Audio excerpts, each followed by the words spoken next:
ആഹാരം ചീത്തയാവാതെ സൂക്ഷിക്കാനാണ് fridge. Bread toast ചെയ്യാനാണ് bread toaster. വെള്ളം തിളപ്പിക്കാനാണ് കെറ്റിൽ. അരയ്ക്കാനും പൊടിക്കാനും മിക്സി. എന്തൊരു ചൂടാ, നമുക്ക് ഫാൻ ഇടാൻ വാവേ. തുണി അലക്കാൻ വാഷിംഗ് മെഷീൻ.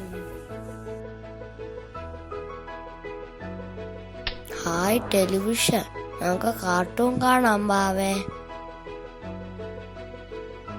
സ്വിച്ച് ഇട്ടാൽ ബൾബ് കത്തും, വെട്ടം കിട്ടും. തുണി തേക്കാൻ തേപ്പ് പെട്ടി. ദോശ തിന്നാൻ ആശയുണ്ടാവാവേ, അതിന് മാവരയ്ക്കാൻ വേണം ഗ്രൈൻഡർ. ബൈ ബൈ, ഇനി അടുത്ത തവണ കാണാം.